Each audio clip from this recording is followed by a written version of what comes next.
This is the Telegraph Cycling Podcast, supported by Jaguar. Today, we're in La Pierre-Saint-Martin.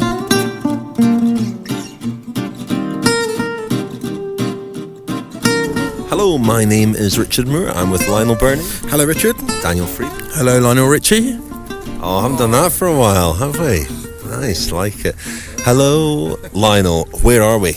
We are at the top of the climb, La Pierre-Saint-Martin, the conclusion of stage 10 of the Tour de France, outside our luxurious press tent, overlooking it was great because we could see the race come up just below us there. We had a good view over the road. Quite nice to be up here in the Pyrenees.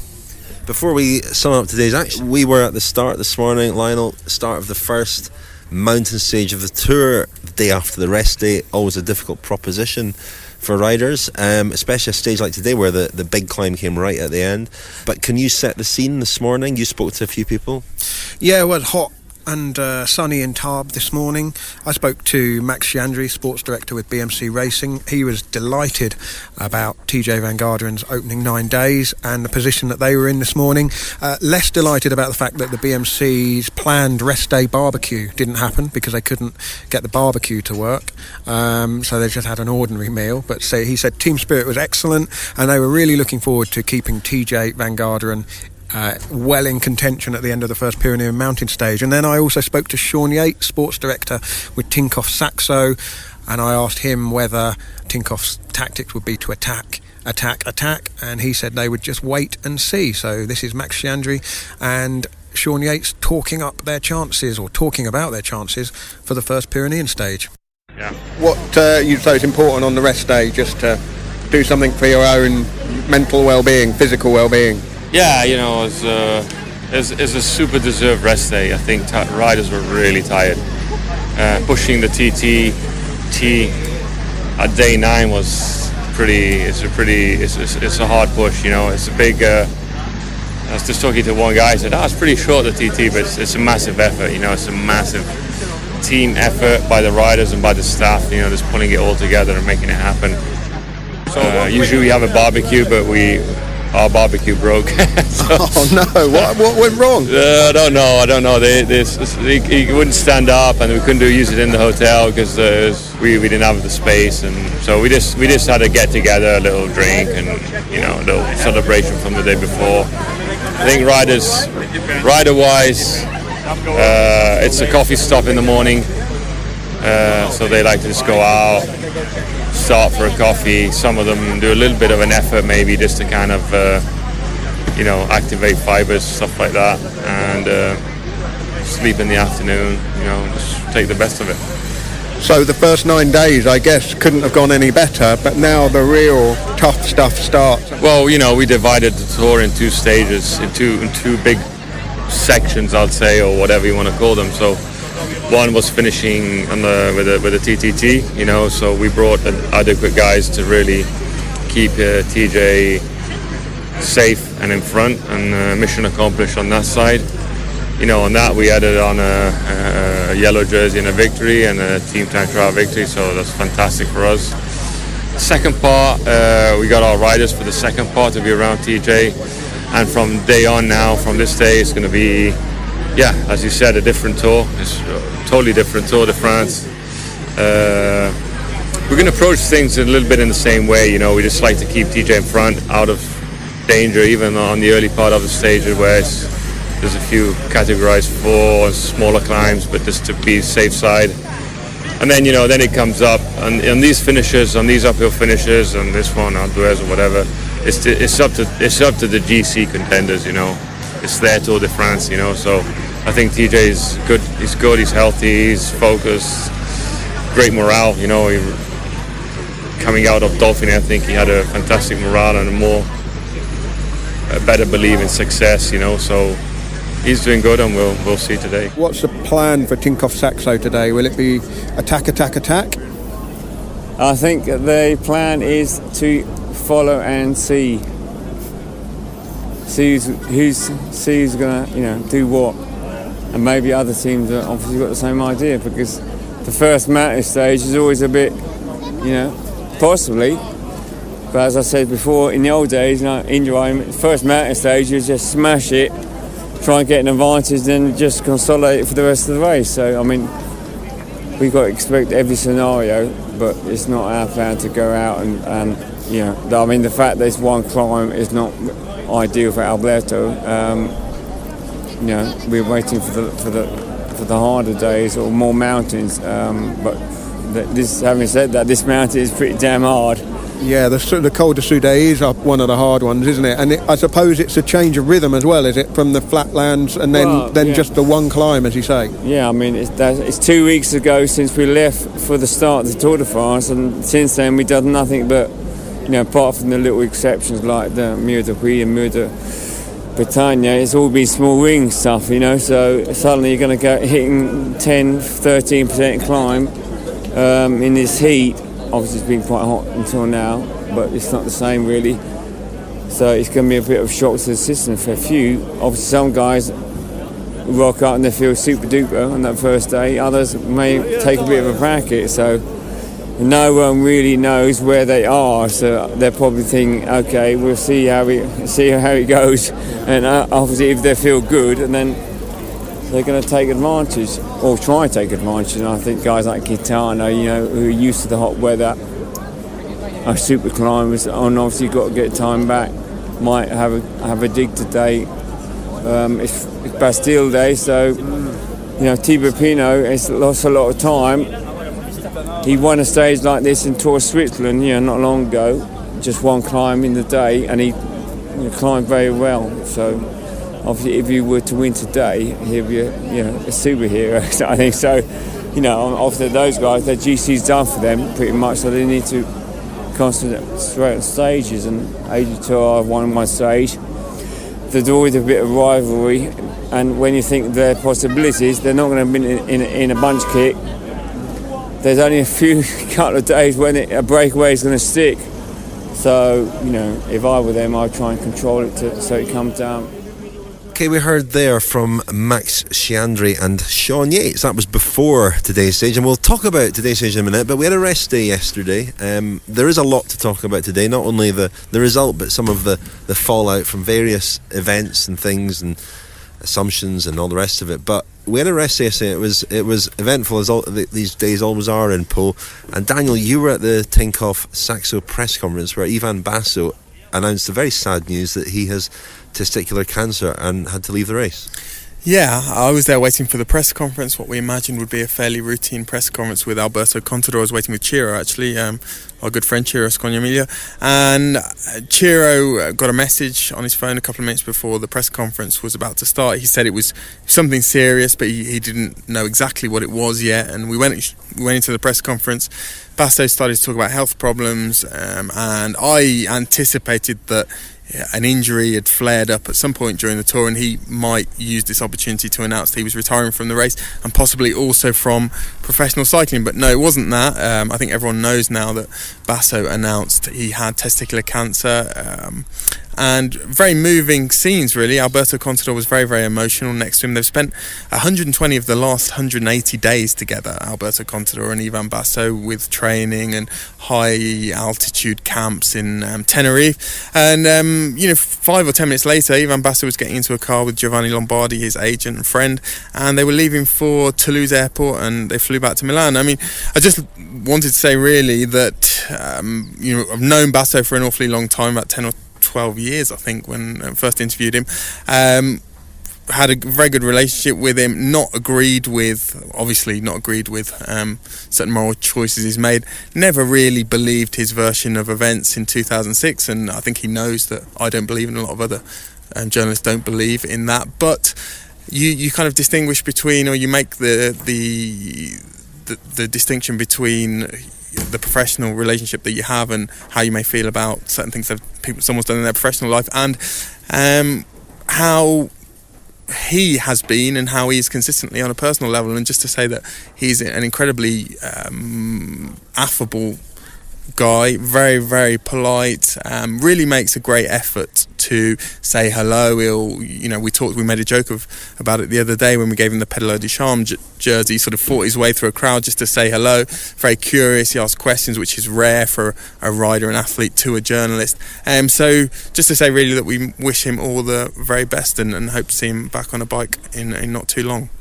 Okay, so on to the race. We heard it earlier on from Sean Yates. Max Sciandri, obviously very optimistic, as everybody is going into the first mountain stage when everything's very close. It's where the mountains are really reveal form. They're unsparing in revealing exactly how people are going. Everything before then is a prelude, is a bit of guesswork. You try to work out how Chris Froome is going from how he handles himself in the cobbles and the crosswinds on the small climbs, but it's these mountain stages where the truth is revealed. And on the climb up to finish, the truth of this year's race was revealed. Vincenzo Nibali was the first man out the back. Alberto Contador, they were falling, all over the place. Romain Bardet, Jean-Christophe Perrault, Thibaut Pinot, they were falling out the back like the trapdoor had been opened. Yeah, they were, and I mean, it was a massacre really on the mountain. I would say Max and Sean were cautiously optimistic, waiting to see how it would go. I also spoke to Dave Brailsford briefly, and he was saying that Sky would ride a conservative, defensive race today. And I wasn't sure whether I necessarily believed that, but I could see that in certain circumstances they might just sort of tick the first mountain stage off without taking any risks. They don't really need to do anything. But as Chris Froome said in his post-race press conference, once they smelled blood, they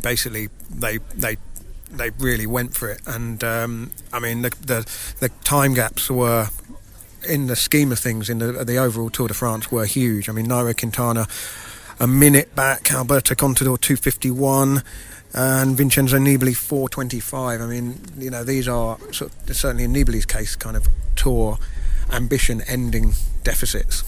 Yeah, Froome can't help himself. I don't think, if he was instructed to ride defensively, I just don't think he would. If he feels good, if he feels like attacking, even sometimes when he doesn't feel good, he will attack. It's what he likes to do, and he won alone in the yellow jersey. To see that, such a decisive move so early in the race, I think was quite dispiriting for a lot of people. And there was a very flat sort of atmosphere in the press room and even at the finish. There's still so many tough stages to come. The one thing I will say is that although Quintana didn't put up much of a fight today, he is a bit of a grinder. We've seen him get better as Grand Tour's gone. We saw that in the Giro last year. We saw that in the Tour in 2013. Had the Tour in 2013 been 4 weeks long, he probably would have won it, the way things seem to be going. So I wouldn't discount him yet. I think, and Valverde's obviously going pretty well, his Movistar teammate. Some music coming from up there. So I wouldn't discount Quintana. I don't think that, I don't think he's over. I think this, and you've talked about this, Daniel, the shock to the system of this first mountain stage, it catches a lot of people out. I think it does, particularly with a stage like today's. It reminded me very much of the 2004 stage to La Mongie. Very, very similar in the sense that it was quite a straightforward stage to the foot of the climb. And what that means is that no one really holds anything back. No one is intimidated. No one is frightened about the mountain that's coming. If anything, a lot of the climbers in the peloton can't wait to get to the foot of that first mountain. But I think what happens is a lot of them burn too many matches and they get almost overexcited, overeager. And we do often see a lot of damage. I mean, that stage in 2004 caused a huge amount of damage, and it was very, very similar today. And Quintana, it wasn't a stage that suited Quintana. I thought the climb might have suited him quite well because it was very sort of staccato, the rhythm. It was a lot of very steep ramps followed by false flats, which might in theory have suited him. But I actually thought he held on pretty well today. And when we get to the stages with multiple big climbs, particularly the sort of 2,000 metre climbs, I think he will fare better. And the Movistar performance was a pretty good one, not obviously as strong as Team Sky. Geraint Thomas was incredibly strong. Wout Poels, who I thought would go well today because this is the kind of climb that suits him, he did. And then Richie Porte, who delivered a performance that was very similar to the performance at Axe Trois Domaines 2 years ago. And the way he reacted after Chris Froome had gone down the road was very similar as well, in the sense that Richie Porte carried on racing, looked almost as though he wanted to finish second on the stage and move up general classification. And Sky were pretty aggrieved at that a couple of years ago because they felt he used up vital energy. And we know what happened the next day after that stage at Axe-Trois-Domaines. Sky sort of blew apart and exploded, including Richie Porte. So it'd be interesting to see what happens tomorrow. Well, on that stage, of course, Movistar and Tinkoff-Saxo, Movistar in particular, went on the rampage. Well, Garmin started it, actually. They went on the rampage early on, but then it produced splits. Peter Kennick disappeared down a ravine. Richie Porte kind of blew up, and Froome was left very isolated, and his rivals probably didn't take enough advantage of that as they should have done. But Froome then, and it looks like now, is on a different level. I mean, he just looks like the best guy in the race. Oh, without question. I mean, yeah, the way that he rode today, the gaps he's got, he now doesn't have to do what he did today, and he can ride that defensive race. Sky can ride the defensive race in with such an advantage. They don't need to go and do that, and it will be interesting to see whether they just conserve for a couple of days, the remaining 2 days in the Pyrenees, and then maybe make another statement in the Alps, or whether they seek to just absolutely hammer home the advantage they've got while it's so apparent that Chris Froome is this strong. Well, Richie Porte is an interesting one, isn't he? Because he had certainly had personal ambitions in 2013. He wanted to finish on the podium. He wanted to do the 1-2 as Team Sky had done in 2012 with Wiggins and Froome. He wanted to repeat that in 2013, seeing what had happened to Froome. And we know that Richie Porte is leaving Team Sky. We're pretty sure he's signed for BMC. Pretty sure of that.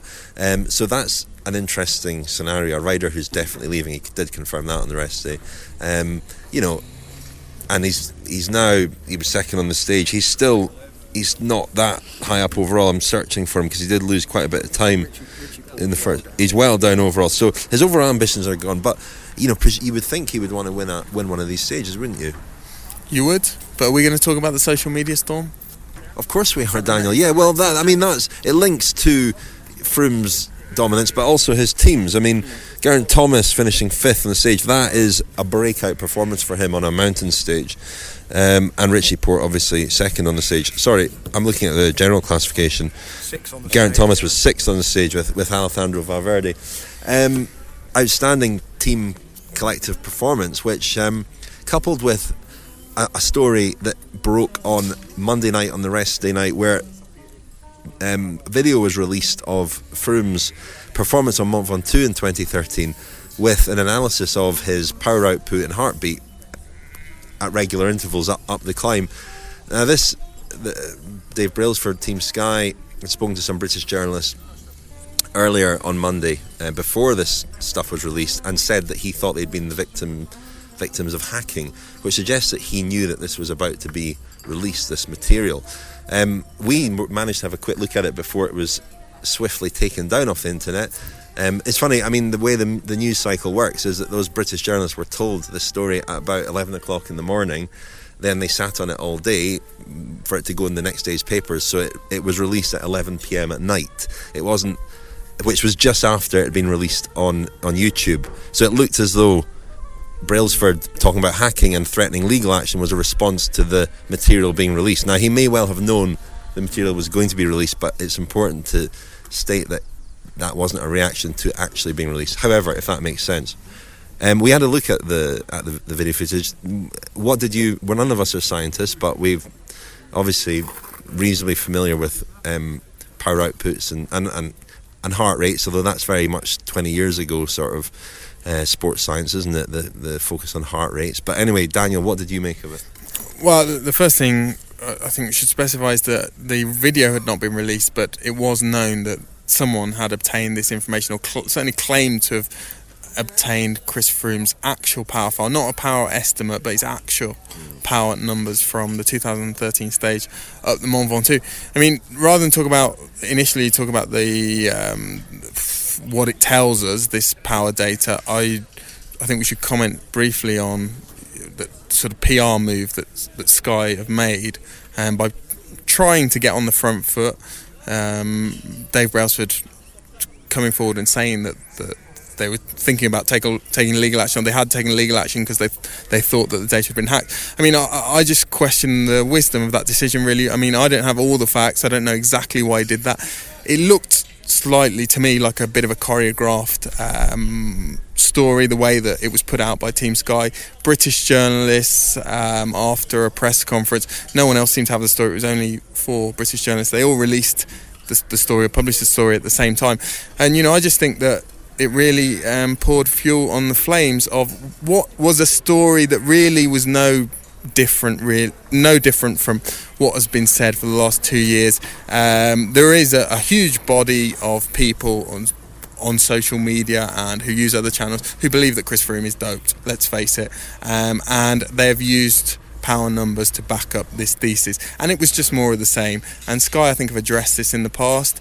I know Chris Froome is taking active steps personally. He's thinking about ways to address this after the Tour de France. That hasn't happened yet, but I just don't understand why Dave Brailsford has released or has talked about the fact they want to take legal action and made it a bigger story than it needs to be. I think, as the great Muhammad Ali once said, silence is golden when you don't have a good answer. During the Tour de France, listen twice a day to the Telegraph Cycling Podcast, supported by Jaguar. There is all the latest interviews and analysis from every stage in the evening show. And in the morning, Monday to Friday, Kilometre Zero will take you inside the Tour in the company of the podcast team Richard Moore, Daniel Friebe and Lionel Birnie.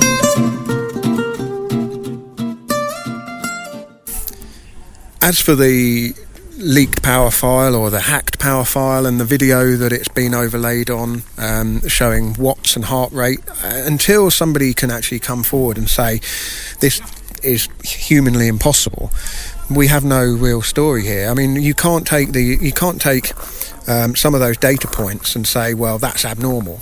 I mean, what is abnormal in the context of accelerating on a mountain? We don't know. Is there a handbook that tells us exactly what is impossible, clean, and what isn't? And I think that we're getting into real difficult and dangerous areas here, where any kind of evidence will just be used to put forward a case for the prosecution or a case for the defence. The problem is that where we are at in cycling is a reluctance or a refusal to accept exceptional performances, and human beings in any field, and I've said this before, are capable of exceptional performances. I mean, of course Chris Froome's numbers on Mont Ventoux look abnormal. Of course they look extraordinary.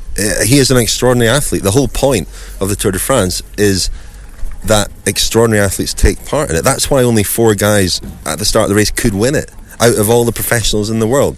Yeah, we're getting to a point where the kind of the physical freaks, which is what they are really, the outliers, what should we do? Basically bar them from taking part because they don't fit within the normal range. I mean, we don't know if Chris Froome is clean or dirty. We don't know. We can only go by our own gut feel and the questions that we've asked him, how well we think we know him and Dave Brailsford from Team Sky. But unless you are him, unless you live with him, you cannot know. But what I do know is that a lot of people who assert that he is cheating don't know either. And I think that the questions are absolutely legitimate, and there's absolutely nothing wrong with being suspicious of these performances, because we were duped with Armstrong and with others. So there's nothing wrong with that at all. However, there are people in what I would call quite privileged positions, journalists and people who in the past have said, well, I knew that something was going, I couldn't say it because blah, blah, blah. Those people have to be really careful and really responsible about what they do say now, because I think there's always an assumption that they know more than they're able to say. I don't know more than I'm able to say on this. I can only go by how well I think I know Team Sky and the setup. I do know that back in 2007, when I spoke to Dave Brailsford about the subject of doping for the first time, when he was performance director at British Cycling, I do know that then he gave me what I felt was the best, most persuasive sort of anti-doping argument when he explained his philosophy that I'd ever heard. And it was based a lot on his experiences with David Miller and with how he'd been running the British cycling team. Yeah, just to go into some detail about the figures themselves, there's a moment in particular on the Ventoux when Froome attacks and he sort of goes over 600 watts for about 40 seconds. Just to put that in perspective, Vincenzo Nibali the other day on the Mur de Bretagne, when he really struggled, and at one point he was caught, he was kind of boxed in and he had to do a significant effort to get back within the vicinity of the front group. I think he did 533 watts. Paolo Slongo, his coach at Astana, told us. For over 2 minutes he sustained that. So that gives you some perspective on what it is. That's an out of form. Yeah, Nibali. That's a Vincenzo Nibali who's really, really struggling in this Tour de France. And I think when you talk about Froome being absolutely extraordinary or extraterrestrial, I think the most important statistic is to look at the actual results of that stage and look how much he won by. Over a climb like the Ventoux takes about an hour, and I think he won. The majority of his closest rivals that day were within a couple of minutes or so. I'd have to check that, and we see that time and time again. And today he won by a minute. It's really not that extraordinary in the history of the Tour de France to see someone win a mountain stage by a minute. So, but from a physiological point of view, looking at that video that was posted today, I think it's gone back up. I think 4 physiologists. There's a guy who posts on Twitter at Velo Clinic, his handle is, who gave a very rational analysis of what he saw today. But I think from a physiological point of view, it is interesting because there are some interesting things going on there. But ultimately, it's not going to tell us whether Chris Froome dopes or not. Yeah, I just want to clarify, when I said I've called it a massacre and a murder on the road, I mean, probably inappropriate. But it's funny, I mean, we're at a sorry pass, aren't we? In a sporting sense, in a sporting sense, this is like sort of 6-1 in tennis, really. That's a... and that can happen in a Grand Slam final. Of course it can, absolutely. Yeah. So we've got to be really careful in how we talk about the race. You've got to kind of... you've got to be able to sort of talk about the sort of sporting performance and say, an extraordinary sporting performance without that being seen as sort of shorthand. And like you're saying, Richard, he's trying to say something, obliquely. And now, le pédaleur de charme, supported by British Eurosport. Okay, from the ridiculous to the sublime, today's British Eurosport Peddler de Charme. We actually had a productive morning this morning, Lionel, didn't we? We managed to get rid of a couple of T-shirts. Andre Greipel looked absolutely thrilled with his. Did he? He did. No, he didn't. He didn't. Oh. He was smiling inside. He was smiling inside. I think once I'd explained again what the great honour that was being bestowed on him. I can see that T-shirt being sort of scrunched up in his garage to wash his bikes with. That's going to be in the Greipel Hall of Fame.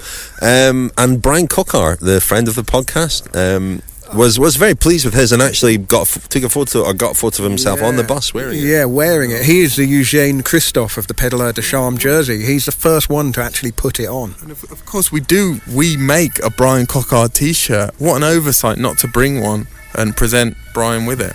That was a massive oversight. Let's do today's Pédaleur de Charme. We'll make it brief.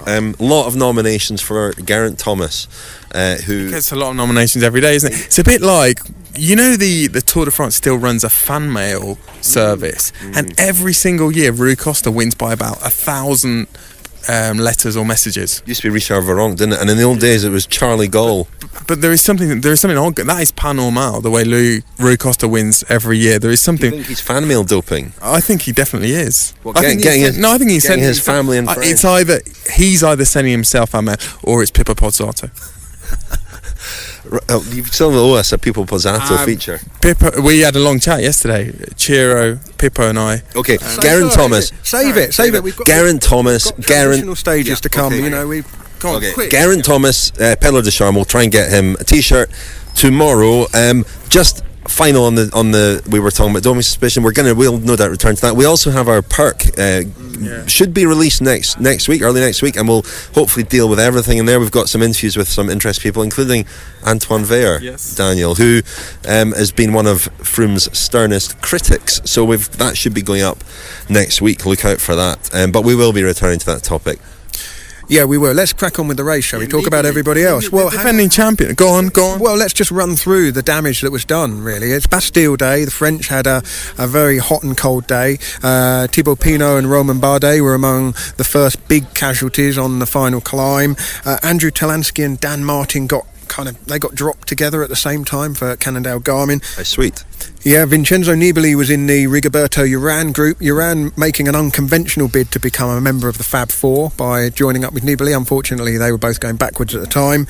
Alberto Contador was next to go. He really went after Valverde. Alejandro Valverde put the pressure on at the front, and at that point I thought Nairo Quintana might use that as a springboard, but he didn't. He sat tight. Then Tejay Van Garderen drifted off the back, and then finally 6.3 kilometres to go, Chris Froome made that final move, and Quintana was also distanced. I mean, that's the kind of the shorthand summary of the day. All the big names in the Tour de France suffered. Wow. And Nibali, the defending champion, really is sinking down the general classification by the day, isn't he? He looked very pale, he looked very wan at the finish line this evening. He seems to think it's a physical problem. He was just out of breath from the start as soon as they hit the climb today. A lot of the Astana management and Giuseppe Martinelli, the direct sportif, Paolo Slongo, Nibali's coach, seemed to think that his head has gone slightly, and did quite early in the race when he lost time on the second stage in Holland.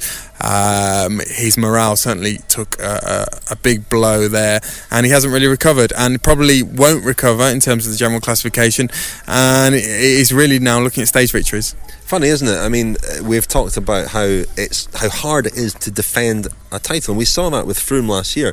Okay, he crashed, but why did he crash? You know, would the Froome this year have had such a silly crash, and then he can crash again twice more, which might be linked to the first crash? But he didn't seem like last year. Didn't seem like the Froome of 2013. Something was eating him. Something was bothering him. Things weren't clicking for him. It was tough, I think, coming here as defending champion with that pressure. And I think Nibali has really wanted to respond to this claim, this idea that last year was somehow a soft victory, or he won by default. And you could sense that in him from the start, from the Grand Depart in Utrecht. You know, he really wanted to be able to climb in this company, keep this company of Quintana and Contador and Froome, and live up to this billing of one of the members of the Fab Four, and he just hasn't done it, has he? Well, no, he hasn't, but to look at the people who did do a good ride today, people who stood out, Robert Hessink, who's had a really difficult time with his health problems, got a heart problem, I believe, that he's been getting over, has been kind of below par for a long time. Off the front, looking good, was joined up by Rafael Valls, and they look like a reasonably handy partnership, but Valls just couldn't come through. Hessink's pace was too hot for him, and he finished fourth on the stage. Rafa Valls, who briefly, won the Tour of Oman, didn't he? Is out of contract at Lamprey.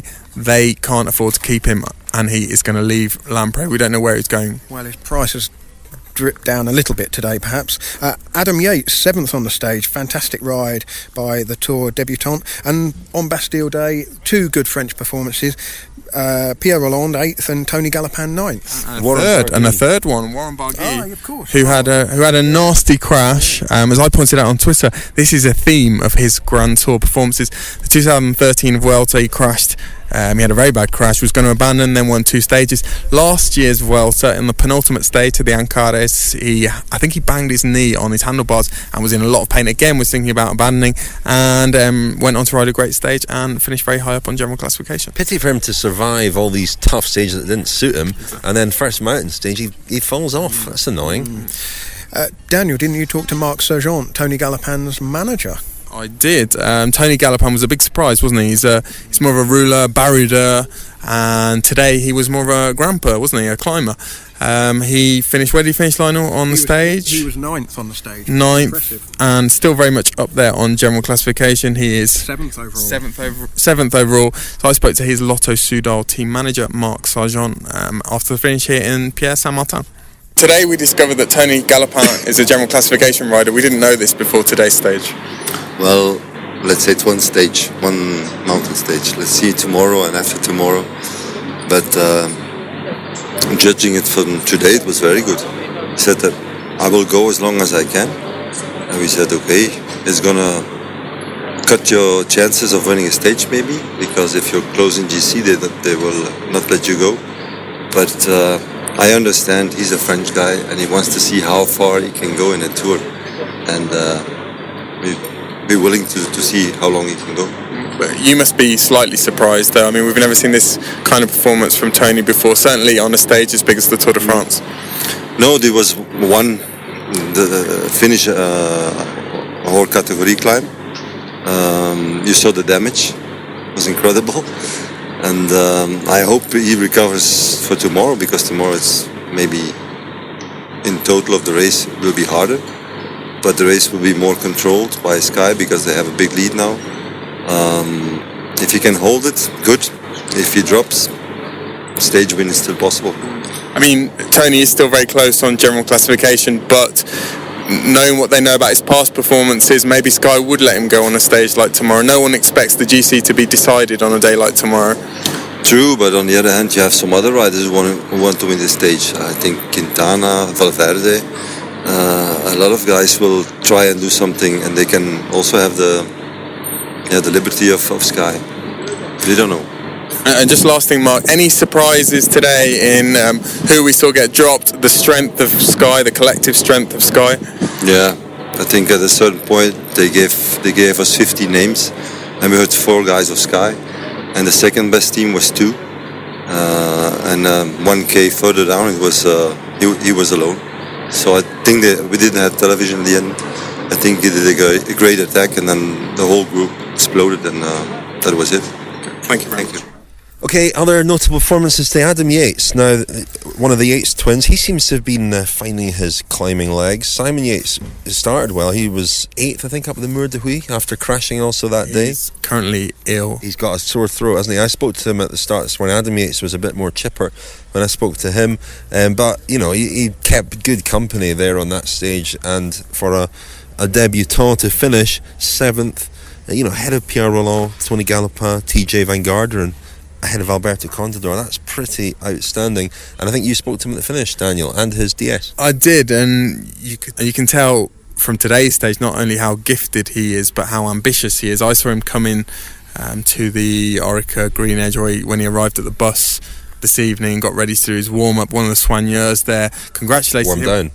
Warm down. Or was he off to do? Who knows what he was doing tonight? One of the soigneurs went to congratulate him on his performance, and he sort of shrugged and said, well, I still lost, what have I lost, 2 minutes on? So he was pretty disappointed to have lost that much time, which is pretty extraordinary.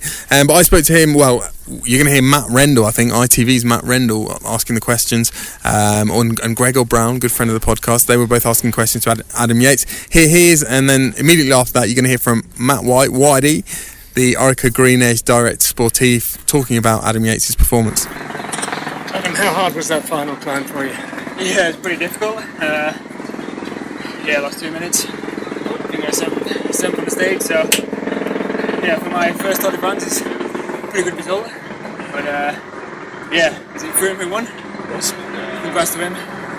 I think for sure, with that performance, he's by far the strongest, and in my opinion, he's probably going to win the Tour. And you were up there in the group of, probably the rest of the riders who are going to constitute the upper echelons of the GC. How did that feel? What did you see? Yeah, I mean, I was in a good position because we took it easy in TTT. So I'm a little bit fresher than some of these big GC guys. But yeah, I was distanced with when the Contador was dropped. And I just rode at my own pace, and I worked my way back up. I caught up to Galopin, and then we worked together to catch the other guys. But yeah, I think I couldn't go much harder than that. I was pretty full gas. And for the first contact with the mountains, have you learned something there about the others and about yourself? Oh, not really. I think it's pretty similar to every other race. It's just there's a little bit more stress coming into the bottom of the climb. But yeah, there's a couple more stages. Hopefully I can get up there again and hopefully take a win. Adam, well done. Thank you. Thank you. Can you describe that pace when Contador was dropped? It looked pretty lethal by Richie Porte there. Well, yeah, I was dropped as well, so pretty savage. I was at the back of the group when it split, and the person in front of me got dropped, but I was in no position to continue anyway. But yeah, as I said a second ago, I managed to work my way back up towards the front, but yeah, it was pretty full gas. Do you feel that you managed it well, catching Van Garderen and then leaving him behind as well? Well, I think I know my own ability, and as soon as them guys started pushing on and it was too much for me, I just, as I said, rode at my own pace and gauged my effort. But yeah, that's the max for me. So does this give you confidence that a stage win is within reach the next couple of days or in the Alps? I thought at the beginning of the tour, a stage win was always possible. I've shown in the past that I can climb with some of the best guys in the world when I'm on a good day. So it's just Tour de France is another step up. and didn't have a couple of stages that I could win. So we'll try again another day.